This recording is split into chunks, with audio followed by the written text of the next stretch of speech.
Hace muchos años, un hombre llamado Isidro trabajaba con un señor llamado Juan de Vargas, dueño de una gran extensión de tierras.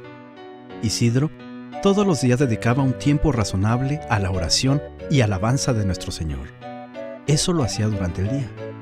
Los demás trabajadores, celosos y molestos con él, quisieron hacer que lo castigara su patrón con el argumento que Isidro descuidaba su trabajo de siembra por estar mucho tiempo en oración. Un día, estos trabajadores esperaron a que Isidro entrara a rezar como era su costumbre. Fueron por el patrón y le enseñaron el cultivo descuidado. Para sorpresa de ellos, vieron que la tierra la estaba trabajando unos ángeles de Dios, que tenían la tierra en excelentes condiciones.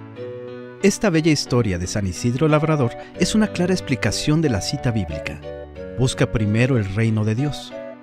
En la actualidad, el hombre promedio se llena de tantas actividades terrenales que nos olvidamos de las espirituales, volviéndonos egoístas y personalistas, así como materialistas. Cree que el seguir a Dios es una pérdida de tiempo y que prefieren dedicar su día a cosas más productivas o simplemente perder el tiempo en la tecnología moderna, como el uso del Internet, los dispositivos móviles. El dedicarle tiempo a Dios no es como lo imagina la mayoría de las personas, y buscar el reino de los cielos en primer lugar es buscar la vida después de la vida, salvar nuestra alma y gozar de la eternidad junto a Dios Padre. Además, nos vuelve más humanos, puesto que el amar a Dios te motiva a pensar en los demás, en servir y ayudar a los necesitados, a ser más espiritual, sabio. De la boca de un verdadero enamorado de Dios salen palabras hermosas, consoladoras, llenas de esperanza y de amor. El objetivo de esta vida es vivirla al máximo, es verdad, pero teniendo a Dios como objetivo. Y cuando nos encontremos en el final de nuestra vida, veremos los frutos de los árboles que sembramos cuando esparcimos las semillas del amor de Dios. San Alberto Hurtado, santo chileno, pidió que se publicase este artículo después de su muerte. Hablaba sobre la eternidad y sobre los cristianos mirando a la eternidad. ¿Cuántos en nuestro siglo se sienten inquietos, desconcertados, tristes, profundamente solos? ¿Por qué? Porque Dios está ausente de nuestro siglo. Para él era la principal característica de nuestra sociedad en nuestro tiempo, una sociedad con un Dios ausente. Decía, los grandes ídolos de nuestro tiempo son el dinero, la salud, el placer, la comodidad, lo que sirve al hombre. Y si pensamos en Dios, siempre hacemos de Él un medio al servicio del hombre. Le pedimos cuentas, juzgamos sus actos y nos quejamos cuando no satisface nuestros caprichos. Tenía razón en esta descripción de nuestro mundo. No se puede vivir así. Dios en sí mismo parece no interesarnos.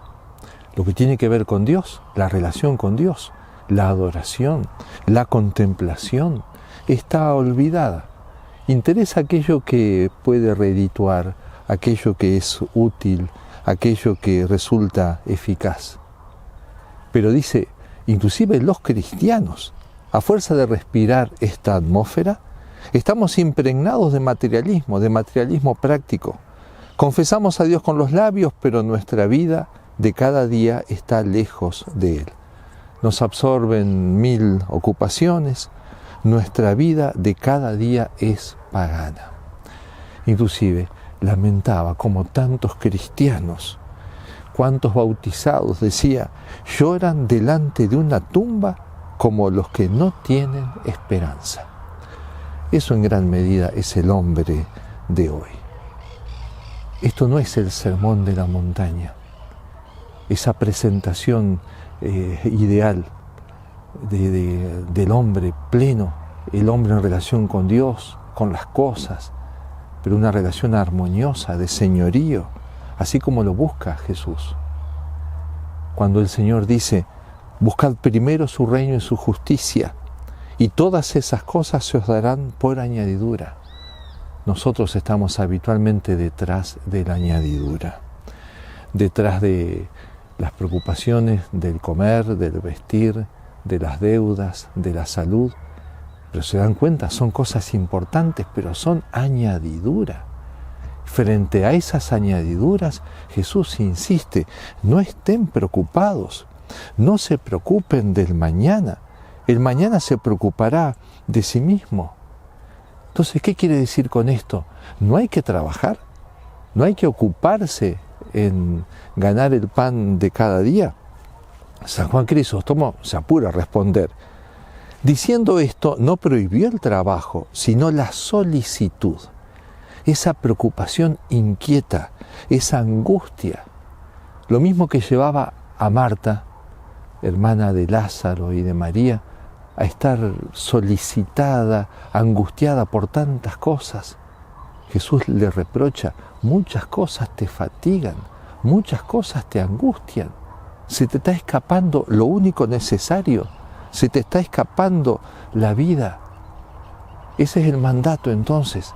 Buscad primero su reino y su justicia, y todas esas cosas se os darán por añadidura. Es que ninguna cosa hace tanto daño al alma como la solicitud y los cuidados, enseñaba el gran San Juan Crisóstomo.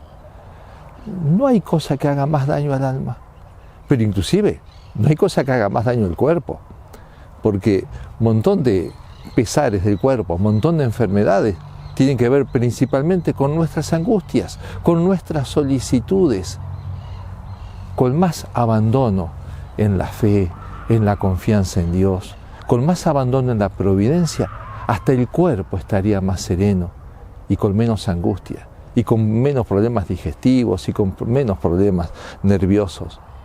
Pero como dice San Juan Crisóstomo, principalmente ninguna cosa hace tanto daño al alma como esta solicitud excesiva, esta preocupación angustiante por las cosas. Sencillamente porque el angustiarme por las cosas va poco a poco vaciando al alma, al menos vaciándola del único bien que la podría serenar y la podría hacer gozar. Así decía San Pablo en la carta a los Romanos, que el reino de Dios no es comida ni bebida, sino justicia y paz y gozo en el Espíritu Santo. El estar tan angustiado por las cosas me priva de este gozo en el Espíritu Santo. Y San Ambrosio también enseñaba, Dios está presente en todas partes, pero está más cerca de aquellos que lo aman y vive lejos de los que son perezosos en su servicio.